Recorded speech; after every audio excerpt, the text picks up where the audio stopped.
नमस्कार, मैं हूं आपके साथ शिवानी रतूड़ी और आप देख रहे हैं कैपिटल टीवी उत्तर प्रदेश।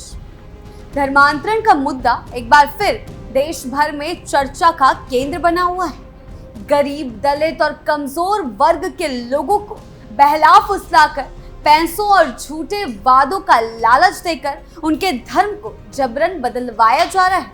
इस पूरे खेल का सबसे बड़ा चेहरा बन चुका है जलालुद्दीन उर्फ छांगुर, जिसका नाम इन दिनों हर तरफ सुर्खियों में है। छांगुर और उसके गिरोह के जरिए सुनियोजित तरीके से धर्मांतरण की बड़ी साजिश को अंजाम दिया जा रहा था। अब एटीएस और खुफिया एजेंसियों की जांच में एक और बड़ा खुलासा हुआ है, जिसने सभी को चौंका दिया है।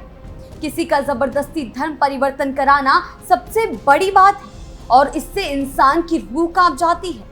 आखिर क्या चल रहा है उत्तर प्रदेश के सीमावर्ती इलाकों में? कौन है वो लोग जो इस साजिश को चला रहे हैं और कैसे छांगुर ने रच डाली इतनी बड़ी साजिश? आइए जानते हैं इस पूरे मामले को विस्तार से।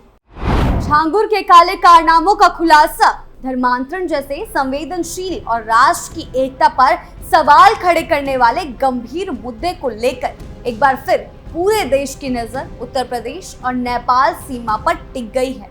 हाल ही में उत्तर प्रदेश एटीएस द्वारा गिरफ्तार किए गए जलालुद्दीन उर्फ छांगुर नामक व्यक्ति ने न केवल उत्तर भारत के विभिन्न इलाकों में धर्मांतरण की साजिश को अंजाम दिया, बल्कि नेपाल तक अपनी जड़ें फैलाकर एक संगठित गिरोह का निर्माण कर लिया था।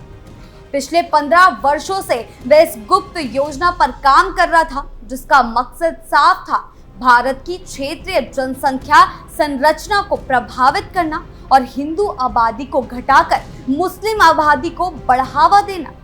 क्षेत्रीय डेमोग्राफी की बदलने की जो बात की गई है, पिछले 15 साल से सक्रिय था छांगुर का यह नेटवर्क, ताकि क्षेत्रीय डेमोग्राफी को बदला जा सके। धर्मांतरण का हुआ पर्दाफाश।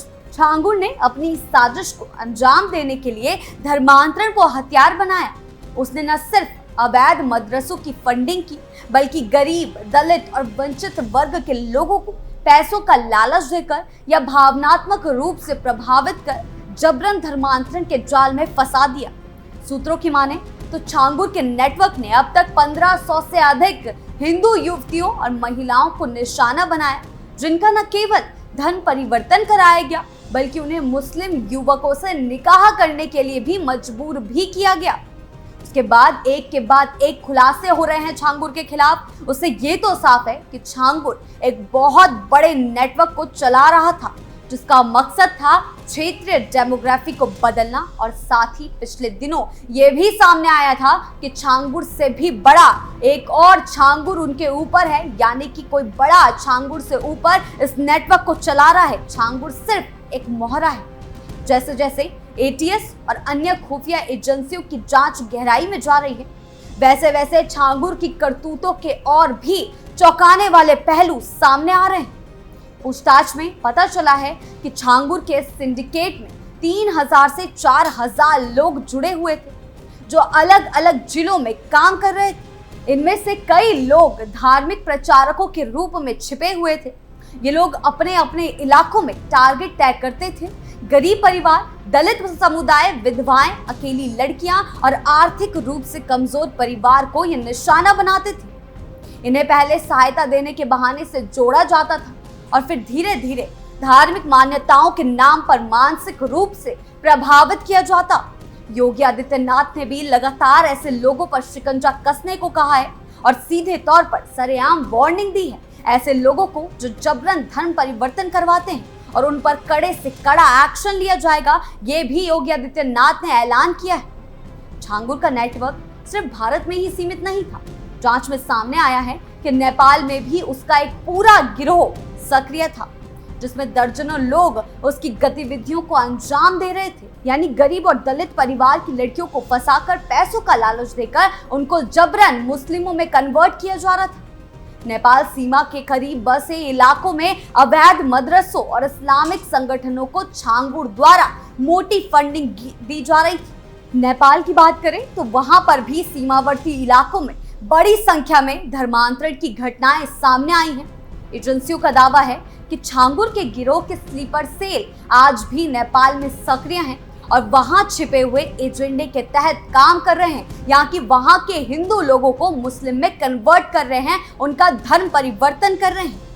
अब जब एटीएस और एसएसबी ने संयुक्त रूप से छांगुर और उसके नेटवर्क पर शिकंजा कसना शुरू किया और ईडी की छापेमारी भी हुई, ईडी ने भी कई राज खोले, छांगुर के घर पर बुलडोजर भी चला, तो धीरे धीरे कई पीड़िताएं भी सामने आ रही हैं। ये वही महिलाएं हैं जिन्हें छांगुर के गैंग धर्म परिवर्तन के बाद मुस्लिम युवकों से निकाह करवाया था, लेकिन जब उन्हें सच्चाई का एहसास हुआ तो उन्होंने घर वापसी की और अब वे खुलकर अपनी बात रख रही हैं और छांगुर की पोल पट्टी खोल रही हैं। इन महिलाओं और उनके परिवारों का कहना है कि छांगुर का गैंग अभी भी उन्हें धमकियां दे रहा है। वे कह रहे हैं कि अगर उन्होंने पुलिस या मीडिया से बात की तो उन्हें और उनके परिवार को जान से मार दिया जाएगा, यानी कि जो लोग अपने ही धर्म में दोबारा से जा रहे हैं, घर वापसी कर रहे हैं, उन्हें छांगुर की तरफ से धमकियां दी जा रही है कि उनकी जान ले ली जाएगी। पीड़ितों की इन गवाहियों ने सुरक्षा एजेंसियों की चिंता और बढ़ा दी। एजेंसियों को इस बात की आशंका है कि छांगुर के संपर्क राष्ट्र विरोधी संगठनों से भी रहे हैं, जिनका मकसद भारत की शांति और अखंडता को नुकसान पहुंचाना है। बताया जा रहा है कि छांगुर ने न केवल भारत में बल्कि दुबई, सऊदी अरब और तुर्की जैसे देशों में भी अपने नेटवर्क को फैलाया था, जहां से उन्हें फंडिंग भी होती थी, यानी हवाला भी आता था।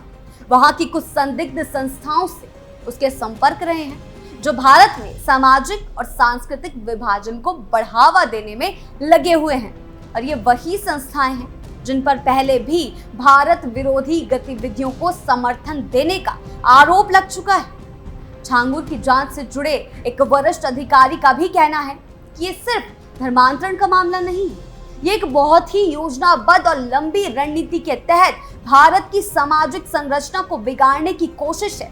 उत्तर प्रदेश में हुआ ये धर्मांतरण का खुलासा एक बहुत बड़े नेटवर्क का जाल है। इसे एक छोटे मुद्दे के तौर पर नहीं देखा जा सकता। ये समझना होगा कि ये मामला देश की आंतरिक सुरक्षा से भी जुड़ा है। छांगुर से ऊपर भी कोई काम कर रहा है जो इस पूरे नेटवर्क को चला रहा है। सुरक्षा एजेंसियों को इस बात के भी सबूत मिले हैं कि छांगुर ने बड़े पैमाने पर अवैध संपत्ति अर्जित की थी। छांगुर के एक मकान पर पहले ही बुलडोजर चल चुका है और जो ये अवैध संपत्तियां हैं, ये मुख्यतः नेपाल और उत्तर प्रदेश के सीमावर्ती जिलों में हैं। इन संपत्तियों का इस्तेमाल उसके नेटवर्क को संचालित करने और विदेशी फंडिंग को छुपाने के लिए किया जाता था। जांच में कई बोगस कंपनियों और ट्रस्टों के नाम भी सामने आए, जो धार्मिक प्रचार प्रसार के नाम पर विदेशों से पैसा मंगवाते थे और छांगुर उन पैसों को लेता था। इतना ही नहीं, छांगुर ने डिजिटल माध्यमों का भी भरपूर इस्तेमाल किया है। जी हाँ, सिर्फ उसने खुलेआम ये सब नहीं किया, सोशल मीडिया का भी इस्तेमाल किया है। सोशल मीडिया प्लेटफॉर्म्स जैसे व्हाट्सएप ग्रुप्स और यूट्यूब चैनलों के जरिए उसने युवाओं को प्रभावित करने की कोशिश की, उन्हें झांसा दिया, पैसों का लालच दिया। उसके कुछ वीडियो अब भी इंटरनेट पर मौजूद हैं, जिनमें वह धार्मिक उपदेशों के नाम पर कट्टरता फैलाने की कोशिश करता नजर आता है। छांगुर के मामले ने यह भी उजागर कर दिया कि किस तरह से आज की डिजिटल दुनिया में कट्टर विचारधाराएं कितनी आसानी से फैलाई जा सकती हैं, और छांगुर ने भी इसी का इस्तेमाल कर लोगों को भड़काया है। साथ ही ये भी साफ हो गया कि इन गतिविधियों से निपटने के लिए सिर्फ कानून और पुलिस की सख्ती नहीं, बल्कि समाज को भी जागरूक होना होगा। सामाजिक जागरूकता और डिजिटल साक्षरता की भी बेहद जरूरी है। जबकि छांगुर जेल में है और उसका गिरोह टूट रहा है, उसके घर पर बुलडोजर चला है, उसके भतीजे के घर पर बुलडोजर चला है, ईडी ने भी छापेमारी की है, तो ये वक्त है कि देश की जनता, खासकर युवा वर्ग इन मुद्दों को समझे और सतर्क रहे कि धर्म एक निजी आस्था का विषय है, लेकिन जब उसका इस्तेमाल किसी की मजबूरी, गरीबी या अज्ञानता का फायदा उठाकर किया जाए तो यह अपराध बन जाता है।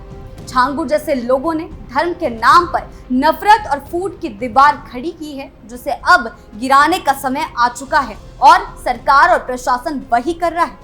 सरकार और एजेंसियों को इस मामले में अब और अधिक पारदर्शिता के साथ कार्य करना होगा। साथ ही उन सभी पीड़ितों को भी संरक्षण और न्याय दिलाने की दिशा में तेज कदम उठाने होंगे, जो छांगुर और उसके गैंग के जुल्मों का शिकार हुई है। इस पूरे मामले की गहन और निष्पक्ष जांच जरूरी है, ताकि ये सुनिश्चित किया जा सके कि ऐसे गिरोह भविष्य में देश की एकता और अखंडता को नुकसान ना पहुंचा सके। छांगुर का मामला देश के सामने एक चेतावनी की तरह है ये बताता है कि धर्मांतरण जैसे मुद्दे कितने गहरे और व्यापक प्रभाव डाल सकते हैं कि अभी तक उसकी परतें दिन प्रतिदिन खुलती जा रही हैं। ये न सिर्फ व्यक्तिगत जीवन को प्रभावित करता है, बल्कि समाज की एकता, सांप्रदायिक सद्भाव और देश की सुरक्षा को भी खतरे में डालता है। और क्या मामले सामने आएंगे, ये भी देखने वाली बात होगी। छांगुर का मामला सिर्फ एक व्यक्ति की आपराधिक गतिविधियों का पर्दाफाश नहीं है, बल्कि उस गहरी साजिश की बानगी है जो वर्षों से समाज की जड़ों को खोखला करने में जुटी हुई थी। धर्मांतरण, विदेशी फंडिंग, राष्ट्र विरोधी संगठनों से संबंध और सीमा पार नेटवर्क, इन सब का एक ऐसा खतरनाक गठजोड़ अगर समय रहते उजागर ना होता तो इसके परिणाम और भी भयावह हो सकते थे। ये घटनाक्रम ये चेताता है कि देश की अखंडता को खतरा सिर्फ सीमा पार से नहीं, बल्कि भीतर से भी हो सकता है। अब वक्त है कि समाज जागरूक हो, सरकार सतर्क हो और एजेंसियां सतत निगरानी बनाए रखें, ताकि कोई भी और दूसरा छांगुर फिर से देश की एकता को तोड़ने की हिम्मत ना कर सके। धर्म के नाम पर फैल रही कट्टरता और लालच की राजनीति को जड़ से खत्म करना ही आज की सबसे बड़ी जरूरत है। आपको क्या लगता है, हमें कमेंट सेक्शन में जरूर बताएं। नमस्कार।